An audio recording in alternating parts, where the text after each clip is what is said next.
Ang nais ng Panginoon sa ating buhay ay magkaroon ng balanse. Anumang uri ng sakit ay dahil mayroong imbalance sa katawan ng tao. Kahit imbalance sa emosyon, imbalance sa isip, yan ang nagbubunga ng iba't ibang mga sakit. At para maging balanse ang buhay ng tao, at magkaroon ng lugar at malaking puwang sa kanyang puso ang paghahari ng Diyos, dapat umiiwas siya sa mga tinatawag na pagmamalabis o kalabisan. Avoid extremes. Ang ating pag-aaral. Salamat Panginoon dahil kayo Diyos na nagbabalanse sa aming buhay at Diyos na nais ng ang buhay ng iyong mga anak maging balanse. Turuan mo kami Panginoon na matuto mula sa iyong mga salita. Makilala ang mga pagmamalabis o kalabisan sa aming buhay at ito ay maituwid. Nawa kayo po ang mangusap. Pumagitna po kayo sa amin. Manguna po kayo sa aming buhay, Panginoon, pagharian niyo po kami. Papagliwanagin yung isip namin at mabuksan ng kapangyarihan na iyong salita para tumalab ito sa aming buhay. Gawin niyo kami, Panginoon, karapat-dapat tumanggap ng inyong karunungan at nawa ang iyong karunungan ang magpagaling sa amin, magpalakas, magpalaya. Sa ngalan ng iyong anak na si Jesus, nananalangin kami, nagpapasalamat, sumasamba. Ecclesiastes 7:16-18. I'll be reading from the New International Version. Do not be over-righteous, neither be over-wise. Why destroy yourself? Do not be over-wicked, and do not be a fool. Why die before your time? It is good to grasp the one and not let go of the other. Whoever fears God will avoid all extremes. At rendered in the Contemporary English Version, for our maximum appreciation, sabi ng Contemporary English Version, the same verses, so don't destroy yourself by being too good or acting too smart. Don't die before your time by being too evil or acting like a fool. Keep to the middle of the road. You can do this if you truly respect God. Napakainom na binabasa natin iba-ibang versions because the many shades of meaning are even amplified for our appreciation. But both versions, of course, are based on the same original material. So isa lang din ang sinasabi. Magkaiba lang nga ng tone. Sinasabi, avoid extremes in righteousness and wisdom. Sa Bible natin nabasa na don't be over-righteous. Huwag sobrang pagkatuwid-tuwid. At huwag sobrang pagkatali-talino. Kasi pagka sobra kang pagkatuwid-tuwid lang at nagpakatali-talino, magiging napakakitid ng daan na dadaanan mo. Masyadong malilimita ang pwede mong gawin, pwede mong malasap sa buhay, at ganoon din naman, malilimitahan mo ang taong nasa ilalim ng iyong impluensya. Lalo yung mga over-righteous to the point that they become self-righteous. Yung mga iba, ang nagiging religion na nila is worship of religion itself. Nagiging extremist. The Bible tells us that it could be self-destructive. Godliness avoids all extremes, even in religiosity. Yung mga sobrang nagiging extreme, ayaw na kumain, puro fasting, pagka naging extremist sila on any doctrine at all, pag naging extremist sila on diet, talagang nagiging butot balat na lamang, pag naging over-extreme ang kanilang paningin sa prayer, hindi mo na makausap, wala na kausap na tao, araw-araw, minuto nagpe-pray. Pag naging extremist sila sa pagsunod sa isang uri ng teaching, kung yun naman ay sa tugtog, yun naman ay sa pagpapautang, sa pananalapi, nagiging extreme, nagiging abnormal, hindi mo na makasundo kasi nakalabag na sa daloy ng natural na buhay ang nagiging buhay nila. Yung masyadong hyper-faith. Hindi na nag-iisip, hindi na nagsusuri. Lahat gusto na lamang i-reveal sa kanya ng Diyos in a very spiritual way. Yung mga fatalistic, wala na silang gagawin, puro Diyos na lang ang gagawa. Puro himala ang hinihintay, wala na silang practical na kilos. Naging extremist. Maging yung mga ang pananaw tungkol sa end times, extreme. Nagre-resign na sa mga trabaho, pinagtitigil ang mga anak sa school, at hindi na gumagawa ng ano pa mang bagay, hinihintay na lang ang end of the world. Ganyang mga extremisms. Paano natin malalaman, mga kapatid, kung ating righteousness, religiosity, at wisdom ay extreme? Yung nakakasakal na. Hindi ka na makahinga ng maluwag. Nakakatali, nakakagapos, nakakakulong na, hindi lang dun sa may katawan, kundi pati sa lahat ng mga taong kapuspalad na nasa ilalim ng kanyang kapangyarihan o impluensya. When you know very well that the Spirit of God sets free, maluwag, magaan dapat. Pero pag sobrang ng pahirap na sa buhay, kahit pa nga sa kabanalan ang tinutungo nito, hindi na ito gusto ng Diyos para sa atin. Dahil kung gusto ng Diyos, sa sobra ka maging spiritual, dapat bawian ka ng buhay dito sa mundong ibabaw para maging espiritu ka na lang, wala ka ng katawan. Pero habang nandyan ka pa, niloloob pa yun ng Diyos. Ibig sabihin, sa Diyos man, merong space. May puwang ang iyong pagiging tao, ang pagiging material na nilalang mo kahit ikaw ay mayroong espiritu. Avoid extremism. Very special in religion. Yung extreme religiosity rin ang nagdudulot ng mga fanaticism. Yan din ang nagdadala ng violence in the name of God. Mga religious wars, pagpatay at kalupitan sa kapwa, sa ngalan ng Diyos. Alam mo na hindi mo na kailangan masyadong isipin na may mali. Kasi sobra. Avoid extremes in wickedness and foolishness also. Sabi sa atin ng Ecclesiastes. Pagka sobra kang masama, lalo at kaya mo. Mga kapatid, emphasize natin ito. Pag may kakayanan ka maging masama, mas lalo ka mag-ingat. At ano yung kakayanan? Yung may kapangyarihan ka. Kaya mo. Walang lalaban sa'yo o may lumaban man, talo mo. Mas malaki ang iyong posisyon, mas mataas ang iyong kalagayan, mas marami kang armas, mas marami kang kayamanan, mas kaya mong maging masama. Mas dapat mag-ingat. Sabi, bakit mo hahayaang mapaaga ang iyong kamatayan dahil ang sama-sama mo? Siyempre, pagka masama ka, mayroong magagalit sa'yo. May magdidilim ang paningin, may magbabalak na wakasan ang iyong buhay. At kung hindi man tao ang mag-isip noon, Diyos ang magbibigay sa'yo ng balanse pag hindi ka nagkusang mag-balance. Pag napapansin natin, mga kapatid, na medyo sumasama na yung ugali natin at nakakapangyari tayo, pag napapansin natin medyo umaabuso na tayo dahil kaya natin, tayo na ang mag-volunteer na mag-ayos sa ating sarili. Huwag na natin antayin na, number 1, tao ang pumutol sa ating mga sobra o kaya hindi man tao, Diyos. Mas masakit. Mas mabuting tayo na ang mag-volunteer na, teka, umaabuso na ako, iko-correct ko na ang sarili ko. Sumasama na ako ng sumasama. Kailangang magbago ako. At sabi, bakit ka magpapakahangal ng sobra? Ibig sabihin, hindi naman ina-expect sa atin na wala tayo ni kaprasong kahangalan. Kasi nga mga tao tayo, mga imperfect tayo, tayo nabubuhay sa mundong ito. Ibig sabihin, huwag kang sumobra.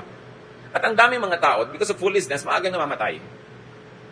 Hindi nag-iingat, sobrang nagiging pabaya, sumusuot sa napakarami mga panganib, napapahamak, hindi lang sila, pati mga mahal din nila sa buhay. Bakit natin dapat ingatan yung mga sarili natin? Kasi kahit hindi mo ingatan ang sarili mo, sirain mo yung katawan mo, pag may sakit ka na, hindi ka rin naman matitiis sa mga nagmamahal sa iyo, alagaan ka rin. Unfair sa kanila kung alaga sila ng alaga sa iyo dahil hindi ka nag-alaga sa iyong sarili. Unfair sa mga tao na mahirapan dahil hindi ka nag-ingat.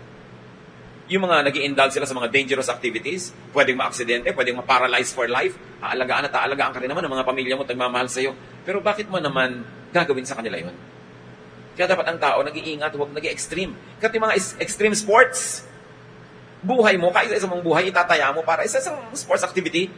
Ang dami naman pwedeng pagpilian, bakit kailangan extreme pa na yung buhay mo nakataya every time. At sabi sa Bible, it's good to have both sides in your life. Huwag ka lang sosobra sa kaliwa o sa kanan. Manatili ka, sabi, doon sa safe middle road. Kung nawalan ka ng konting control, kung nagmamaneho ka man na medyo nasa gitna ka, napakaliwa, hindi ka pa rin nahulog sa bangin. Napakanan, hindi ka pa rin bumangga doon sa bundok kasi nasa middle ka eh. Hindi ka extreme. Alam mo yung mga ibang extreme mag-drive, yung pina masyado, yung dikit na dikit sa sinusundan. Pag biglang nagpreno yung sinundan at hindi mo napansin, hindi ka nakapreno, mababangga mo. Ba't kailangan ganun? Ba't hindi ka mag-distance? Bakit kailangan lagi kang nakatapak sa gasolina, tapos pag kami biglang tumawid o biglang titigil ang kailangan, bigla ka magpepreno na ang lakas-lakas, mabuti nung kakagat ang preno mo lagi. Mabuti yung nasa middle ka lang, hindi yung iniaasa mo ang buhay mo sa pag-function ng isang makina. Paano kung mag-malfunction? Iaasa mo ang buhay mo sa isang pwedeng gawin o hindi gawin ng tao? Yun lang mga nagkukwentuhan doon pa sa kalsadang paliko at palusong na pag kami hindi nakaliko o hindi nakapreno, sila yung masasagasaan. At kailangan doon ka pa umupo at doon ka pa magkwentuhan. Extreme yung danger na hinaharap mo, pwedeng mamatay ka agad nang hindi naman dapat kung hindi ka lang pumwesto doon. Nakikita nyo yung mga bahay na kung minsan pinapasok ng truck sa loob yung bahay. Madalas yun, nasa paliko, dangerous area yun. Kung maaari sana at may choice ka pa, huwag ka doon tumira. Yung pupuntahan ka ng gravity, iiwas mo ang sarili mo. Sabi sa Bible, why die before your time when you can avoid being too foolish? At sabi sa Proverbs 30, verse 8, don't let me be too poor or too rich. Give me just what I need. Na-pray na ba natin ito, mga kapatid? O laging, make me very, very, very rich? Ang balance daw na buhay, hindi too poor, hindi rin too rich. Yung tama lang, sabi ng iba, sakto lang. Hindi ka kulang, hindi ka sobra, o may sobra man, konti lang. At kung pamisa-misa man kinukulang, yung konti lang ang kulang. Avoid extremes in poverty and wealth. Kahit hindi natin laging naiisip, pati extreme sa wealth, dapat huwag mangyari. Huwag ka nawang sobrang yumaman at huwag ka rin sobrang humirap. Kasi mahirap din namang maging mahirap. Proverbs 19:7, if you are poor, your own relatives reject you, and your friends are worse. When you really need them, they are not there. Yun talaga ang katotohanan. Huwag nating ipagdramang bukid, huwag nating ipaghinanakit sa mundo. Talagang pag wala kang pera, iniiwasan ka ng tao. Kasi una, wala silang mapapala sa'yo. Second, baka ikaw pa ang may mapala sa kanila. Baka yung konti nilang itinatabi, mahingi mo pa o mautang mo pa. Lagi kang pabigat. Imbes na yung pera nila magtagal ng 5 araw, nagiging 3 kung kasama ka dahil lagi kang ililibre. Yun talaga ang katotohanan. Walang dapat ipagtampo doon. Hindi ka rin dapat magalit o mainis sa mga taong ayaw sa sobrang mahirap na kasama. Kasi natural, ipoprotect nila yung interest nila. Life is the primary duty of life. And a person na pabigat, mahirap kasama, a threat yan to well-being. Kaya natural lang na hindi ka magugustuhan. Gusto mong magustuhan ka, don't be too poor. Hindi ka dapat inililibre, naglilibre ka rin. Hindi ka dapat binibigyan, nakakapagbigay ka rin yun. Hindi ko mawala ng kaibigan. Napapansin nyo ba na pag may sakit kayo ng 1 week, may mga dumadalaw, dami. Pag 2 weeks, dadalaw pa rin konti. Subukan yung 2 months na kayo may sakit, talagang halos wala nang dumadalaw. Kasi meron na rin visitors fatigue. Subukan nyo may pangangailangan kayo, may karamdaman kayo, may mag-aambag-ambagan, tulungan. Subukan nyo may pangalawang ikot ng basket after 2 weeks. Kalahati na lang magbibigay. Kung nakakatatlong buwan na kayo, 2 na lang matitira. Pakonti ng pakonti. Merong donors fatigue. Kasi ang mga tao, una, wala naman silang kakayanan na patuloy na magbigay. Lalo kung hindi ka naman talaga mahal o wala ka namang ginawang mabuti sa kanila. Out of courtesy, out of good manners, tutulong sa una, pero sa pangalawa, tutulong pa ba yun? Kaya sabi sa Bible, avoid being too poor.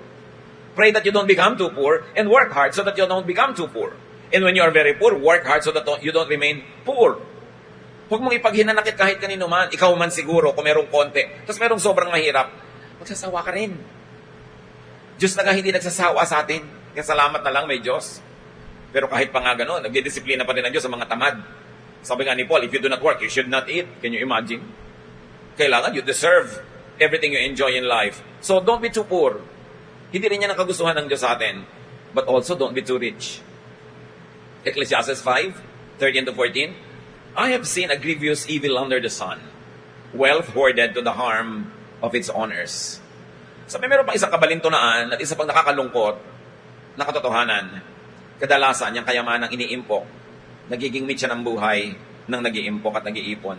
Nagiging bunga ng kanyang kapahamakan. Napapasama siya dahil sobrang niyang yaman. So don't be too rich. Isipin mo naman, kung sobrang yaman ka, number 1 ka sa listahan ng mga kidnapper. Kung may mga underground na mga gangsters, number 1 ka sa listahan nila. Number 1 ka sa listahan ng mga gustong magnakaw, mahirap yan. Yung nakalista ka dyan. Ngayon, kung hindi ka naman too rich, tapos ikaw too poor, baka ikaw naman yung magnanakaw ngayon. Baka ikaw naman yung maglilista na kung sino ang nanakawan mo at sasali ka doon. Kaya iniiwasan yung ganyan mga extremes. Don't be number 1. Kung hindi ka tinatawag ng tadhana na maging number 1, don't even try. Tama na yung number 2, number 3. At hindi sa pagiging asawa ang sinasabi ko, ha? Yung sa posisyon, yung sa mga distinction. Kasi si Rizal man, sinabi niya sa No Limit Angere, ang pinakamataas na puno ang tinatamaan ng kidlat. Totoo. Kahit sa politika, pag nagkakaroon ng change of power, nagkakaroon ng mga change of dynasties, yung mga pinuno lang naman na talaga napapahamak, sila yung nakukulong, sila yung nadedemanda, sila yung nababaril, na-assassinate. Pero yung mga pangalawa, pangatlo, tuloy pa rin ang buhay, masasagana pa rin. Bakit mong ibiging maging number 1? Yan ang gusto ng lahat. Yan, dami mong kakompetensya. At makuha mo man yan, sandali, you have to work hard to keep it. Kaya kung hindi ka natural, nakatadhana maging number 1, huwag mo nalang sikapin. Huwag na lang, mapapagod ka lang. Number 1 ka man o number 10, pareho lang din naman kayo namamatay. Pareho lang din kayo nabubuhay. So why stress yourself? Mahirap pag-maintain ng posisyon na number 1. Laging merong contender. Laging merong gustong umagaw. At ang problema pa nga, pag you're at the top, sabi nga nila, is lonely at the top. Wala kang katabi, kasi ikaw yun nasa top. So, linawin natin sa isip natin, mga kapatid, meron talagang nakatadhanang maging number 1. At yung mga nakatadhana na yon, gifted na yon, to be able to survive and even thrive in being number 1. Pero kung sobra kang trying hard, hirap na hirap, talagang gumapang, gumulong, sumirko para maging number 1 lang, huwag na lang. Relax. Kahit number 1, namamatay. In fact, maraming ang kaya namatay, number 1 eh. Kaya nakulong, number 1. Pero yung mga kasunod nila, mga lower ranks, hindi naman mga nakukulong pag nagkakaroon ng change of regime. Sa Bible, makikita natin yung pinaka-spiritual at yung ding pinaka-practical na mga turo sa buhay. At nakikita natin the mind of God as expressed by many writers and many prophets, hindi talaga extremist. Kahit sa buhay natin na ito mga kapatid, avoid extremes in modernism or conservatism. Pag sobra kang conservative, naiwan ka na ng panahon, marami ng ligayang hindi mo nalasap, at nagiging killjoy ka rin sa maraming tao. Pag sobra kang modern, ikaw kauna-unahan sumusubok ng anumang bagay, yung pala mali, ikaw ang magdurusa. Ano sabi ni Alexander Pope? Be not the first by whom the new are tried, nor yet the last to lay the old aside. Pag ikaw ang kauna-unahan sa anumang bago, kasi experiment pa lang yan, kasi may mali pala, di ikaw ngayon nagdusa. Kahit sa mga procedures, scientific procedures, mga medical procedures, kung experimental stage pa lang, ikaw agad yung nandun. Yung pala may mali, di ko nagdusa. Pero wag din naman ikaw yung kahuli-hulihang dumampot ng bago. Kasi by then, luma na yun, naiwan ka na rin ng panahon. In other words, wag din maging extremist. Kahit sa fashion, kahit sa hairstyle, pag laging gusto mo una ka, ang tingin sa'yo ng mga tao, baliw. Di ba yun naman mga usong damit, usong buhok, habang hindi pa uso yan, mukhang baliw yung may suot. Kasi hindi pa sanay ang mata natin. Pero pagka hiping kulelat ka naman, ngayon ka pa lang makikiuso. Yung mga iba, Pastor, pwede po bang maghigaw ang lalaki? Nauna na sa'yo si Pabs Daddy Bass ng 1970. Ngayon ka pa lang maglalagay, hindi na uso yan. In fact, wala na nga eh. Huling-huli ka na. Sobrang kulelat. Nagmumukha ka ng katawa-tawa. So kung makikisunod ka, yung naman masyadong huli. At yan mga kapatid, hindi lang sa fashion, kailangan matutunan natin i-apply sa lahat ng areas ng buhay natin kung paano hindi maging extremist. Magulang ka, sobra kang higpit. Meron sobrang luwag. Parehong hindi karapat-dapat at kaibig-ibig. Sobra kang competitive sa school. O sobra ka namang walang kiber, walang pake. Parehong hindi rin mabuti. Laging may disadvantage. Ngayon sa paniniwala, sa relihiyon, may mga extremist din. Sobrang mapaniwalain. Lahat ng huling attenda na seminar, o mapanood sa YouTube, o mabasang libro, yun ang doktrina niya agad-agad. Extremist, hindi pa nakikita kung paano ito tumatalab sa buhay ng iba, siya na agad ang mauuna. Kaya kung merong damage, siya rin ang nadadamage nun. Kaya ang sabi sa 1 John 4:1, Beloved, do not believe every spirit, but test the spirits to see whether they are from God. For many false prophets have gone out into the world. Sabi, hindi ko mamukhang religyoso, hindi ko mamukhang tama, hindi ko may religious title. Maniniwala ka na agad. Suriin mo muna. Huwag kang kaagad-agad lulundag at sasali. May umuso na church administration style sa ibang bansa. Eto ka, kopya ka na agad. Yung pala, ang daming cultural damages na gagawin sa church mo, nakakapag-split-split kayo tuloy, na hindi naman dapat, nananahimik yung church nyo, may bagong seminar na inattendan yung leader kung saan, yun agad ang i-adopt sa inyong church, nagkakagulo. May mga extreme pa sa diet at sa mga fad. Pag nahibang sa herbs, talagang herbs lahat. Pag nakausap mo yan, wala na kayong topic on the herbs. Pipigilin ka sa lahat ng kinakain mo, iniinom mo, nilalagay mo sa iyong buhok, sa iyong kuko. Talagang yung herbs niya ang kaisa-isang mahalagang bagay sa mundo. Pag may nahibang sa isang doktor o quack doktor o kung sino man, sobrang extreme. Nararamdaman nyo yun, nakikita natin yun. Mahirap kasama, nakaka-oppress, nakakasakal. Lalong-lalo kung hindi pa tested ang kinahihibangan. So do not be extremist in faith and in belief. Pag may gusto talaga ipagawa sa iyo ang Diyos, hindi ka naman niya mamadaliin, bibigyan ka niya ng time mag-isip. Bibigyan ka na niya ng time nagsuri, magbulay-bulay, manalangin. Huwag agad-agad gagawa ng mga mararahas na bagay dahil akala mo yun ang kalooban ng Diyos. Hindi ka mamadaliin ng Diyos. God is eternal, God is forever, may oras siya. Kesa nagmamadali tayo, nakakagawa tuloy tayo ng mali. Sabi ng Proverbs 23:20, don't be a heavy drinker. Hindi sinabing don't be a drinker. Nakita nyo, may space kahit sa Proverbs. Yung pag-inom, huwag lang heavy. Huwag lang extreme. O naging religyoso yung mga tao, talagang bawal na bawal na bawal na bawal kahit isang patak na wine dahil naging extremist. Tapos sabi ni Pablo kay Timothy, stop drinking only water. You must take wine because of your many stomach ailments. So nakita nyo, si Pablo, ang payo niya kay Timothy, uminom ka ng alak, tumigil ka muna na kain mo ng tubig, lalo yung mga marurumi at may mga butete. Kasi laging sira ang tiyan mo. You see that even these people of the Bible had space for such a thing as drinking. Even the first miracle of Jesus was how to make wine. Pero makakakita kayo ng mga Kristiyano ngayon, super sama ang pag-inom, super bawal, extremist. Hindi na yata yun yung nasa Bible. Nire-regulate. Ang daming nagiging extremist pag naging born-again Christian. Ang daming nagiging extremist pagka nagbasa ng Bible, pagka nahumaling sa mga spiritual activities, sobra silang mainit sa pananampalataya. Pero kapatid, ang pag-iinit nyo sa pananampalataya, hindi nagbibigay sa inyo ng lisensya na pasuin at sunugin ang mga katabi nyo. You must give them space kung hindi sila mainit tulad nyo. Hindi mo pwedeng i-assign sa iba yung init at drub-dub ng iyong pananampalataya sa sandaling ito. Kasi hindi naman tayo nakakatiyak na ganyan kalagi, araw-araw, 24/7. Panapanahon din. So kung may mga ibang tao na ang panahon nila ngayon ay medyo relax sa kanilang pananalig, hindi masyadong marubdob, hindi lusob ng lusob, hindi ibig sabihin masama sila at mas mabuti na kayo. Sabi din ni Solomon, for everything there is season and a time for every matter under heaven. May mga tao na nasa tercera ang kanilang kambyo, merong nasa primera, meron naman nagwa-warm up pa lang. Meron naman na overheat na, nagpapahinga yung sasakyan nila. Hindi mo pwedeng hanapin sa iba yung init mo, yung speed mo, yung intensity ng yung pananalig sa oras na yon kasi kahit ikaw din naman nag-iiba-iba. Huwag extreme. Kaya kung minsan napakahirap yung mga tao na napapahilig sa Bible, kung may conviction na agad sila na hindi nila ito kakainin, ina-expect nila conviction na rin ng iba. I-assign na nila sa iba yung conviction nila. Pagka meron silang conviction about anything, katulad nung dapat ba naglalagay ng parol pag Pasko, o may Christmas tree, o may Santa Claus, may conviction sila na wala, mamasamain na lang yung mga naglalagay. Kanya-kanyang panahon, kanya-kanyang pananaw, kanya-kanyang level ng pag-iisip, kanya-kanyang sidhi ng pananalig sa iba't ibang oras. Basta ang mahalaga, don't be heavy anything, hindi lang sa drinking. Kahit ano, yung nahilig ka sa orchid, lahat ng pera mo pumunta na sa orchid, wala ka nang binili kundi orchid, orchid na lang ang topic mo, extreme. Yung emotion, madalas nagiging extremist pag na-in love, talagang nalilimutan ng lahat, itinatakwi lang magulang, binibigay ang bank account, kasi na-in love.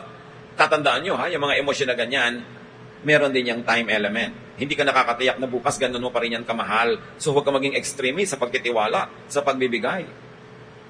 Meron lang akong isang pamangkin dyan sa Facebook. Dito, meron ako na-meet na girl, love na love ko siya, in love ako. Sabi, after 2 weeks, ayaw na daw niya. Ang problema, nabuntis na niya in 2 weeks time. So sasabihin niya sa babae, alam mo, hindi na kita mahal. Hay, bakit mo ko binuntis? Noon, mahal kasi kita, ngayon hindi na. Paano ngayon to? Naging extreme din naman ang pagbibigay kasi nito si babae. May consequence. Hindi ko mamahal na mahal nyo ngayon. Ibig sabihin, patuloy nyo yung mamahalin. So, hold it a bit. Withhold and do not give everything. Huwag kayong maging extremist. Ganon din yung mga obsession, yung mga gusto sa buhay. Yung mga nung 70s, mga aktivista, yung makibaka, huwag matakot, ibagsak ang gobyerno, no? Barilin lahat ang mga sundalo, mamumundok. Ang dami na ngayon mga nasa mga corporate world. Nag-immigrate pa nga sa USA, yung ibagsak ang imperialistang kano, ayun, US citizen na. Kasi kahit mga political convictions at mga pananalig at ganyan, naiiba rin sa panahon. Ang mahalaga, huwag kang magkakaroon ng permanent damage for a temporary feeling. Huwag kang magbayad habang panahon sa isang uso lang ngayong araw na ito, sa flavor of the month, sa flavor of the day. Hindi mo alam. Huwag maging extremist. Keep to the middle of the road. Every godly person will stay in the middle of the road, even in areas of spirituality. Hindi yung convicted na convicted ka sa isang misyon, lahat na ng kabuhayan mo, ibebenta mo, ibibigay mo doon, pati yung para sa asawa mo at anak mo. Paano sila? Kailangan laging may natitira. Meron kang paglalaan sa pagbabago ng panahon, sa pagbabago ng isip, sa pagbabago ng mga bagay-bagay. Kahit nga sa extreme North and South Poles, hindi tayo tumitira. Pinakabanayad ang klima malapit sa equator kasi nasa may gitna. Ayaw mo ng sobrang lamig, ayaw mo rin ng sobrang init. Ganon din sa iba't ibang larangan ng ating buhay. Importante na huwag ka maging number 1 kung mahirap yung para sa'yo at huwag ka rin maging number nothing o 0 kasi mahirap din naman na binabaliwala ka at wala kang halaga kahit kanino man lang. Importante mga kapatid, apply natin sa buhay natin. Anong area of your life na extremist na kayo? Yung mga nahuhumaling halimbawa sa multi-layer marketing, talagang humaling na humaling, yun ang bagong relihiyon. Everything is about that. Itataya ang lahat-lahat, pera, puri, pati lola, taya. Kaya pag bumagsak, eto, hinahanap si Crispin at si Basilio. Kasi itinaya lahat. huwag niyong itataya lahat. Kahit mukhang sigurado, magtitira kayo lagi. Sabi, people of God will avoid all extremes. Kasi nahuhumaling ka, minsan nasasakin ka na, kaya itataya mo lahat. Tapos pagsabog, eto ngayon, walang natira sa'yo. Kawawa ka naman. Hindi lang yun, masisisi ka pa ng iba. And especially sa religiosity, mga kapatid, huwag niyong i-assign sa iba yung intensity ng inyong pananalig. Bigyan niyo sila ng panahon na uminit kung malamig. Bigyan niyo sila ng panahon na makarelax kung masyadong stressed. Kasi iba-iba ang diling ng Diyos sa bawat tao. Salamat, Ama, sa mga paalala niyo sa amin. Ang mahalaga, kahit hindi lahat na cover ng mga examples, maalala namin na huwag kami maging extremist. Huwag sobrang maging extremist sa pagsunod sa isang uso, sa paniniwala sa isang bagay o ideya, maging sa commitment sa anumang bagay. Turuan nyo kami laging maglaan ng space so that we can maneuver, we can U-turn, we can backtrack, we can change our minds. At may matitira sa amin kung maliman ang naging desisyon. Teach us to be moderate in our tastes, in our consumption, in our lifestyle. At payagan din namin, tulungan din namin ng iba na maging moderate. Pagbulay-bulayan natin ito, mga kapatid, kanya-kanyang apply sa kanya-kanyang private lives. Lord, turuan nyo kami na mga ideya na ito na galing sa mga pahina ng iyong salita, tumalab, maging totoo at pakinabangan namin sa pang-araw-araw na buhay. Spend some time in reflection and ask God to continue to give you wisdom to avoid extremism in any way. Lord, as your people sit still and remain silent, let your Spirit finish this message and apply this in everyone's life.